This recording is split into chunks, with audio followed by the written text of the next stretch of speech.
Yes, the Twilight shirt is intentional. Hi guys, welcome back to my channel. It's been a little while since the last time I posted, but the wait is over. I'm back. I wanted to come back to you guys today with a little video lecture, a little video essay about what seems to be everybody's least favorite Shakespeare play.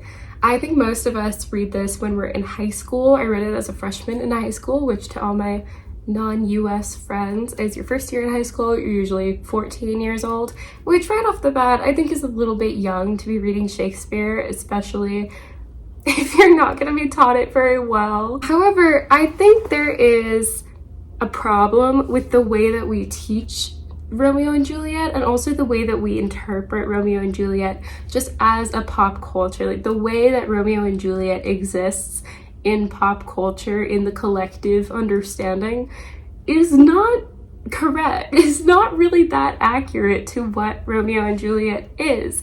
And I've kind of had this realization recently as I revisited Romeo and Juliet as an adult who has a literature degree.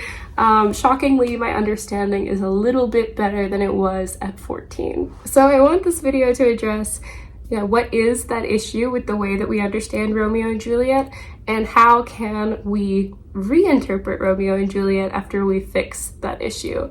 And hopefully we learn something from this video. Hopefully you enjoy, and hopefully by the end of the video, The Merchant of Venice will be your least favorite Shakespeare play.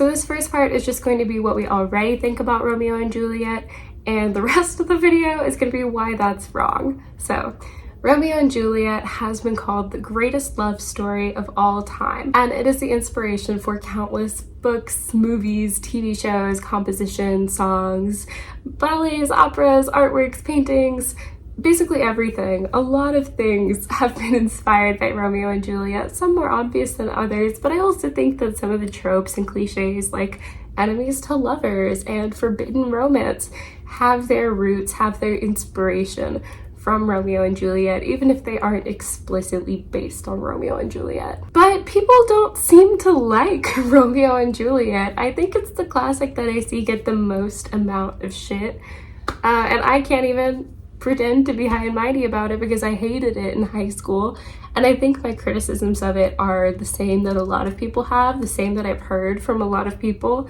which is just that they're stupid, the play is stupid, all of this could have been avoided if we were just a little bit less stupid. The problem was never that serious. You really don't have to kill yourself about it. Romeo and Juliet's romance is important to the plot, to the characters, obviously, but it's not the purpose of the play. It's not what the play is about. It's not the thesis. It's a plot point. It's not the entire thing. And it all stems from this one major fundamental issue that we have as a pop culture and that we teach our kids. And the issue is this: Romeo and Juliet isn't a romance. The tragedy of Romeo and Juliet was first published in 1597, and that is pretty early in Shakespeare's work. Honestly, I think it shows a little bit. Romeo and Juliet is not a romance, it's a tragedy. Romance is not the genre, tragedy is the genre. It is first and foremost a tragedy, not a romance. Romance is just the thing that allows the tragedy to happen. It's the way in which the tragedy unfolds. It's not the point. Romance isn't the point. Tragedy is the point. The romance is just a vessel for the tragedy. And because of that, we need to interpret the actions of the characters a little bit differently than if it was a romance. As an example of the importance of genre, here is a scenario. The protagonist hears a strange noise and goes to investigate. If you're watching a detective crime drama, then this is good. It means the detective is doing their job. They're gonna find a clue. They're gonna be closer to catching the killer, whatever. But if you're watching a horror movie, this is bad. It means the character is behaving stupidly. They're going to run into trouble or get killed. You view the character differently. You interpret their action differently based on the genre. So if we're reading Romeo and Juliet expecting the greatest love story of all time, you're going to be confused and frustrated when the characters act like tragic characters. Romeo and Juliet's actions in a romance are ill-informed and ridiculous and honestly kind of dumb, but they're not romance characters, they're tragic characters. So in order to understand them, in order to properly interpret them, we need to know what a tragedy is and how to interpret them. So for the pregame of the video, we're going to talk about what is a tragedy and what is a tragedy's purpose. So what we call a tragedy in the literary sense is not the same as what we call a tragedy in the colloquial sense. It's specific to literature. So that's to say that a tragedy is not just any sad story, and any sad story is not a tragedy. Tragedy has specific genre requirements that it has to meet. So, for example, tragedy has to have a tragic hero who is fighting against internal or external forces in order to meet a goal. They're usually hindered by some fatal flaw or character flaws, and in the end, they have to fail to meet their goal. Failure is inherent to tragedy. It is a requirement of tragedy. The tragic hero must fail. It is their purpose to fail. There is no world in which Romeo and Juliet accomplish their goal of getting to be together forever because they are tragic heroes. They're the tragic characters. They cannot and they will not have a happy ending. It's predetermined by their genre. Violent delights have violent ends. So what is the purpose of tragedy? What is it for? Why do we read it? Aristotle wrote that tragedies allow for catharsis. We're able to see the characters go through the tragic events, and we're able to respond to them with our own genuine emotions. There are lots of studies that show that the emotions you feel while watching a play or watching a movie, listening to music, anything like that, those emotions are real. You're really feeling them. They're really coming from you. But you don't actually have to go through the events that trigger the emotion. So when you're watching a tragedy, you're able to feel those emotions and release those emotions without actually having to experience tragic events. You're able to work through those really negative emotions in a way that is safe and healthy and controlled. I think a really great example of this is actually Hamlet, because throughout the story we watch Hamlet go through this really complicated grieving process as he is working through one of the worst things that can happen to somebody, the death of a parent. And we see him walking through, basically in real time, going through every step of that emotional process. And we, the audience, are able to follow that process with him. We're able to feel what he feels and see what he sees. By watching Hamlet grieve, we're able to understand grief a little bit better. We're able to understand how we respond to grief a little bit better. It teaches us about ourselves in a way. It teaches us about what grief is, how we feel it. That is really the purpose of tragedy, is to take those really intense human emotions and push them to their most extreme form. Tragedies aren't meant to be realistic, but in a way they are. Hamlet's grieving process is complicated, and it doesn't always make sense, and it's not super rational, but it is real. That emotion of grief is so present the entire time. You're able to feel it so tangibly and see him walk through every step of that grieving process. It is real, even if it's not realistic. And an important distinction is that tragic hero does not liken back to superheroes or action heroes. They're not required to be strong, capable, or morally good, and they're usually not morally good. And they're also not required to make good choices, and they usually don't. But they are reflections of our own pure but heightened emotions. Through tragedy, we're able to examine the human experience, examine the human condition. Tragedy asks us how deep our emotions can go, and how far are we willing to go for them. What makes us who we are? What makes us human? And the circumstances surrounding the tragic hero are also reflections of our own lives. So, for example, with the Iliad and the Odyssey, we have war being reflected through the tragic hero, the aftermath of war in the Odyssey, the effects that has on a person and on their family. And with Romeo and Juliet, we get the same thing. We get our own experiences reflected in the experiences of the tragic hero. With Romeo and Juliet, that experience is cycles of violence, senseless violence. The feud between the families is given no justification, no end goal. nothing like that. There's nothing to explain why the feud exists or what the characters are fighting for. It is just violence for the sake of violence. It is pointless. There is nothing to be gained and nothing really to be lost. It's just happening. And even though that seems extreme and it seems kind of campy almost, that's real. Senseless violence happens in real life. There's just random acts of violence every day. That is something that people throughout history, in Shakespeare's time and in our time, are dealing with daily. And it doesn't have any purpose a lot of the time. We can't justify it through anything.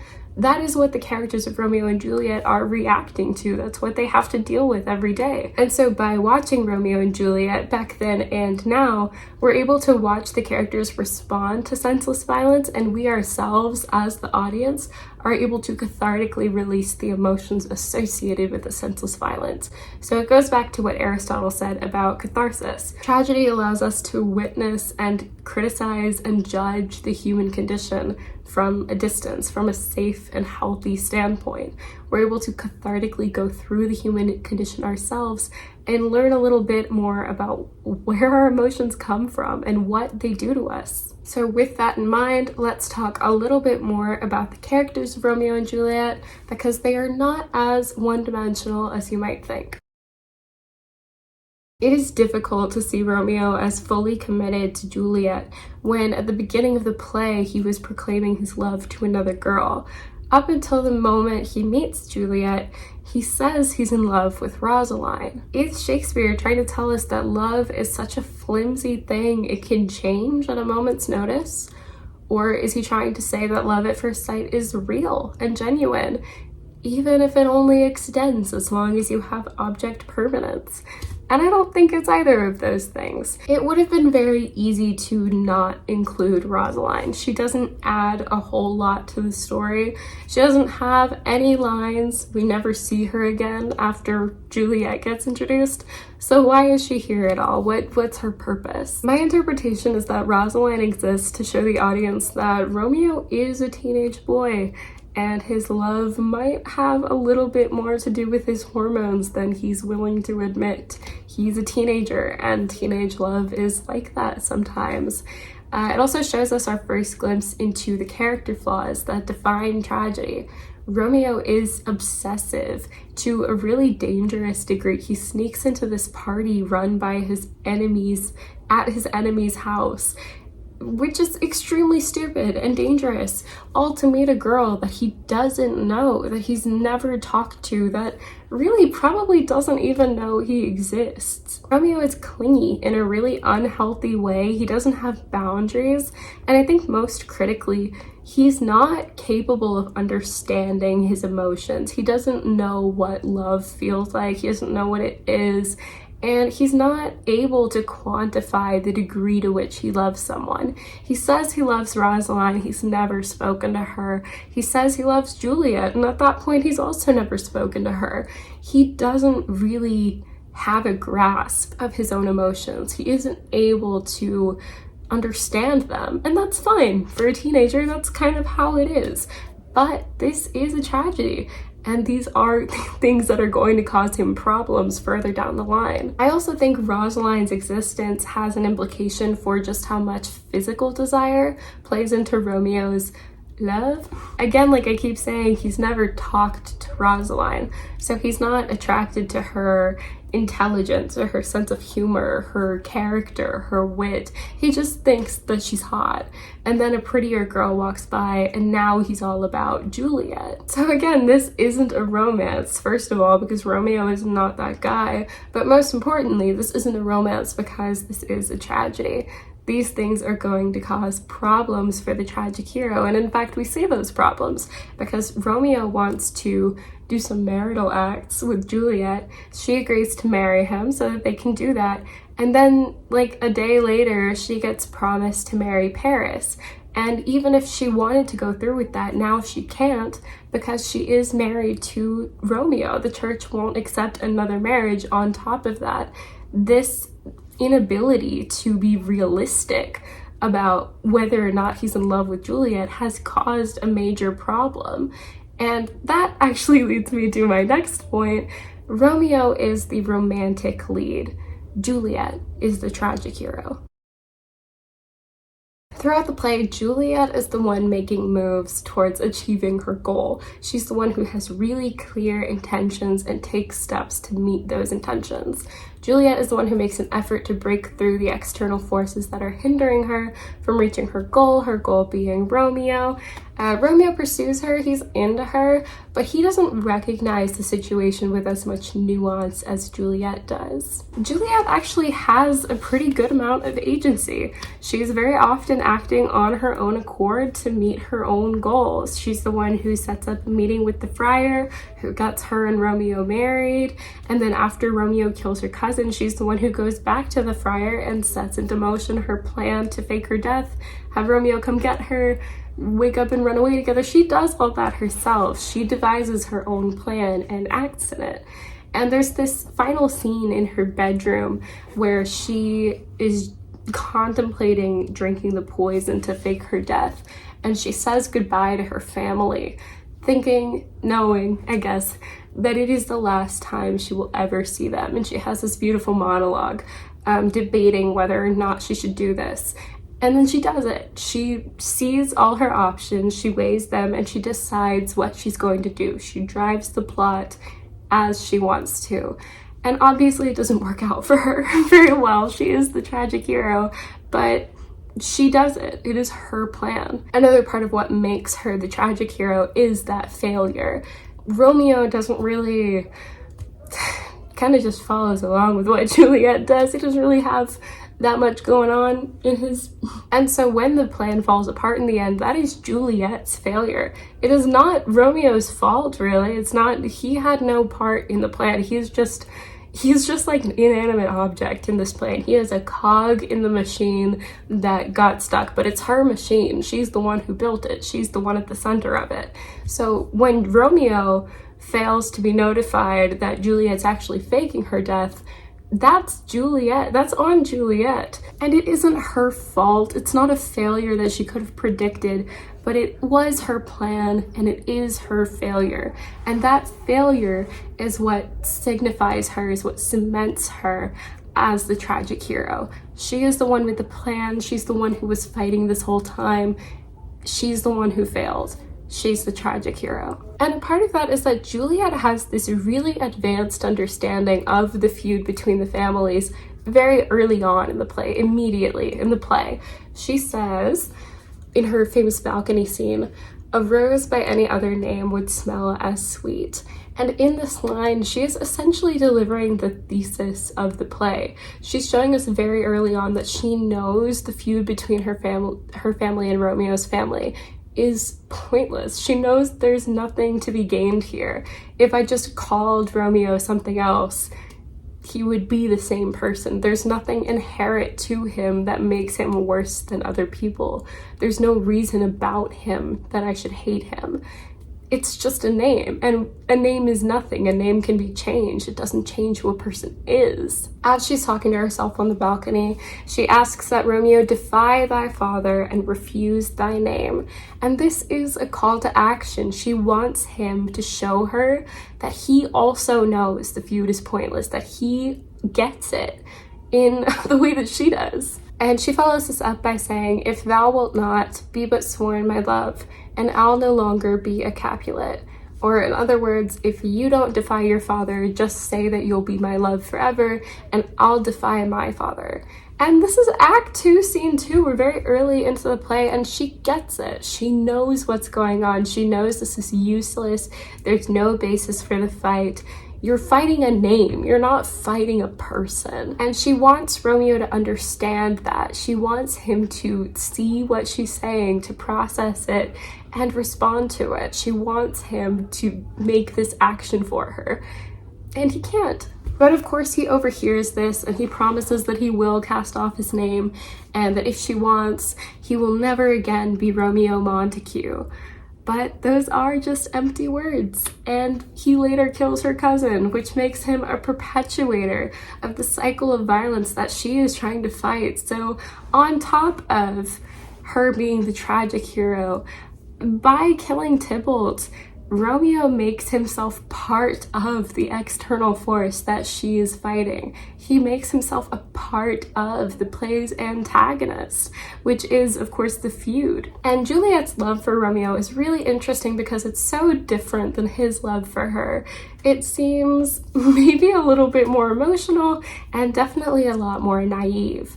Juliet is 13, and this is important because Shakespeare never tells us character ages. He's pretty famously bad at that, and it leads to some confusion in his other works, like Hamlet, where in an early version Hamlet is 16, but in the widely circulated version, the version that we have now, Hamlet is closer to 30, which is a pretty huge difference, especially in terms of maturity. And sidebar is that I think the play makes a lot more sense if he's 16 because of the emotional turmoil and the kind of coming of age themes, the fact that he doesn't immediately inherit the throne, but that doesn't matter.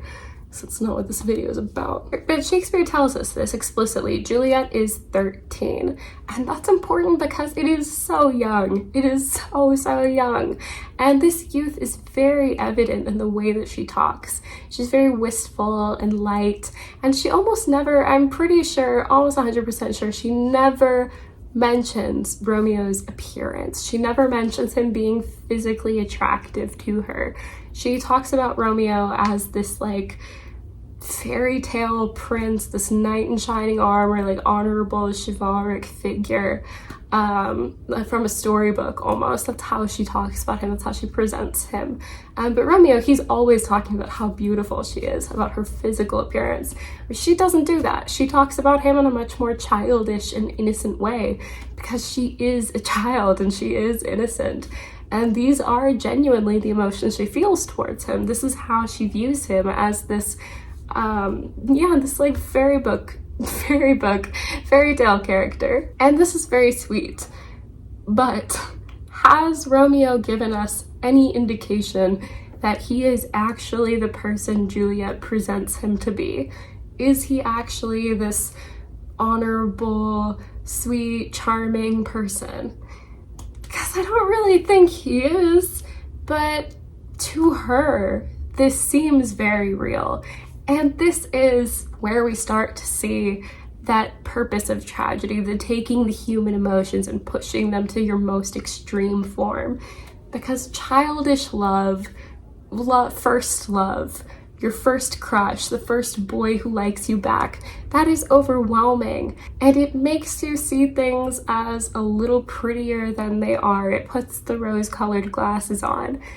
To Juliet, this is real. This is the best love she will ever have. This is true love. This is love at first sight. But she's 13, and to a 13-year-old, doesn't it all feel like that? So we've already talked about how Romeo being in love with Juliet might be a little skewed by his physical attraction to her. But I also want to make the argument that Juliet's love for Romeo might be a little skewed by her being a child. Of course she thinks this is the greatest love story of all time. It is the only love story she's ever known. And I really like the interpretation of both of them not actually being in love with each other, because I think it's a really great foil for the feud between the houses. You know, both of them are not really based on anything real. There's no purpose behind it. It's just mindless emotion. There isn't a reason for Romeo and Juliet to fall in love. They don't really know each other that well. Just like there's no reason for the houses to be at war with each other. They don't really know each other that well. Another character who comes to this realization about the feud being pointless is Mercutio. He's been fighting on one side of the conflict for the entire time, and there's really no reason for him to back down in his support of the Montagues. In his final scene, he is fighting on behalf of the Montagues. He's fighting in defense of Romeo, and he's seen all these people die. He's been Romeo's best friend. He must have known that by participating in this violent feud, there was a chance that violence would befall him. But in his dying moments, he's able to recognize that the problem of the feud cannot be resolved by more violence. He realizes that this whole thing is pointless and his death doesn't mean anything. He's dying for nothing, and naturally that pisses him off. And so as he dies, Mercutio calls for a plague on both houses. He realizes what Juliet has known all along. The feud between the families is violence over nothing. It's not worth it. It's not worth his life. And of course, this is a tragedy, so he realizes all this a little bit too late. And this is another favorite trope of mine from Shakespeare, is the best friend character who realizes what's happening before the protagonist. Because we have the same thing in Hamlet too, where Hamlet is entering the final fight with Laertes, and Horatio immediately knows something is wrong, says that something is up, but Hamlet doesn't listen. It's a tragic narrative, and so of course it's too late. And this feeds pretty easily into my next point, which is fate is a very important part of Greek tragedy. Characters are often at the whims of the gods, and the fates have written their stories long before they have the chance to act on them. This adds another layer to the tragic circumstances of the stories. Even if the characters did everything right, and they never do, but even if they did, nothing would change. The story has already been written. Fate is what it is. And it's this really fun meta-narrative in which the characters are characters in two senses.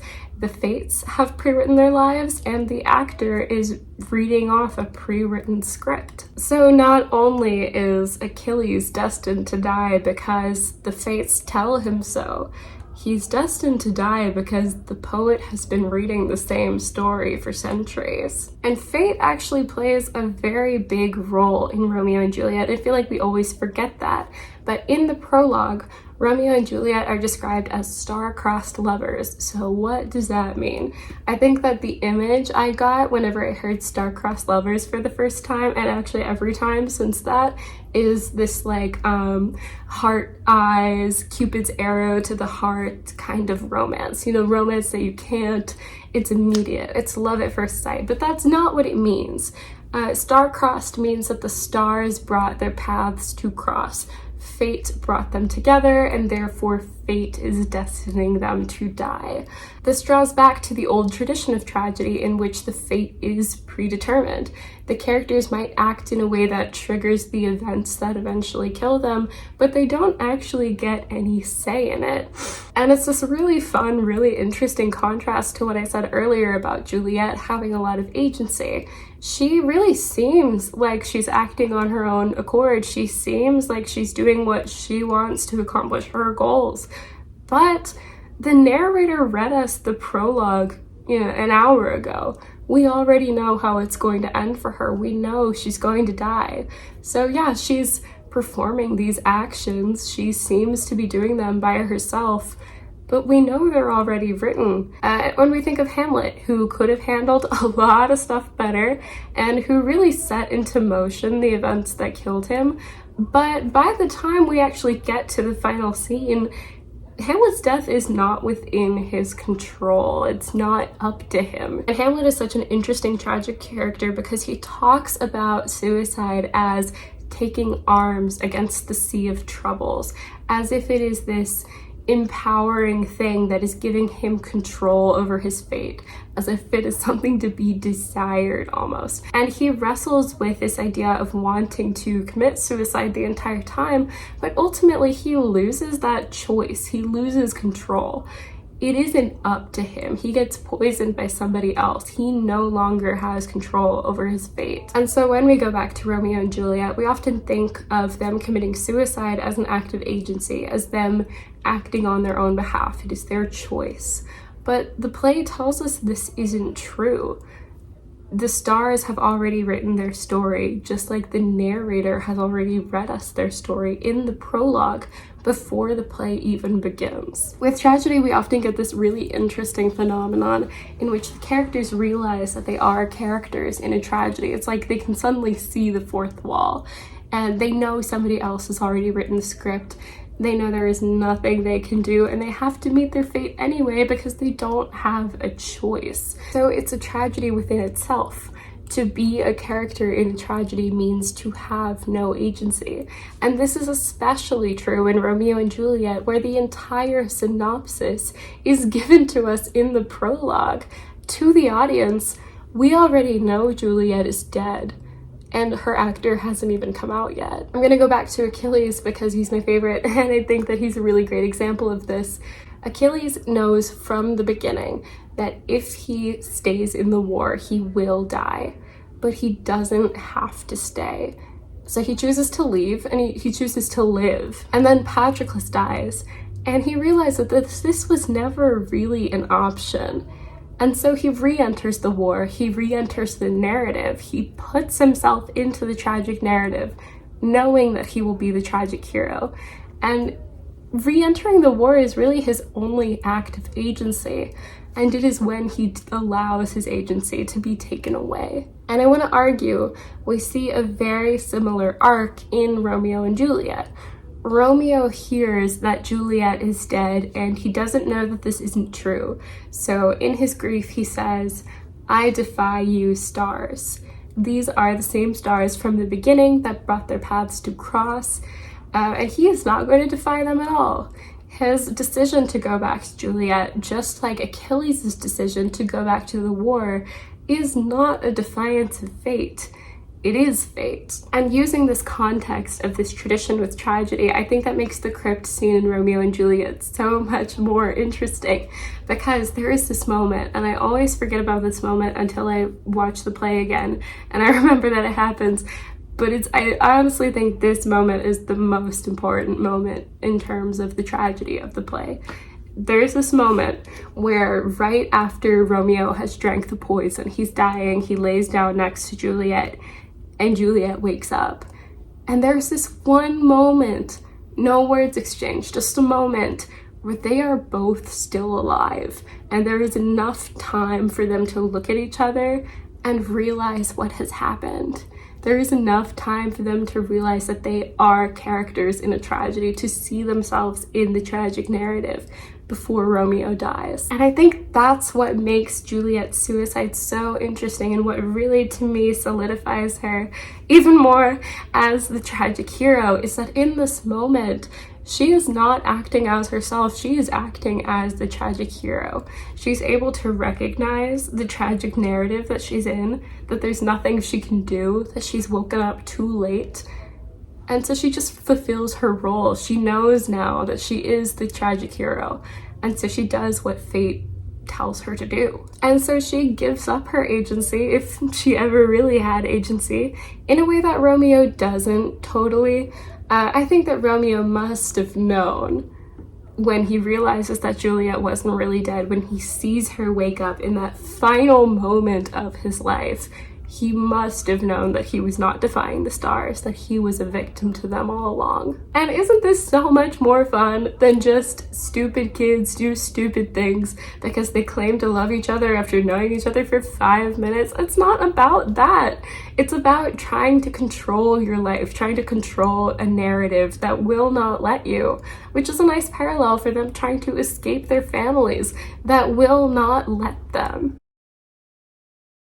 People have a problem with Romeo and Juliet because they feel like the plot is contrived and avoidable, and none of this would have happened if the two title characters were just a little smarter and a little less impulsive.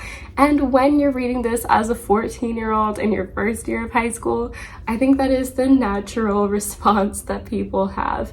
It feels avoidable and pointless, and that would be true if this was a romance. But this is a tragedy. So if the death feels avoidable and feels pointless, it's because it is. So their deaths being avoidable isn't pointless, it is the point. The feud between the families should not have been allowed to go on for so long that there was no end goal and no motivation. It was violence for the sake of violence. There was nothing behind it. It had no substance. But civil blood makes civil hands unclean.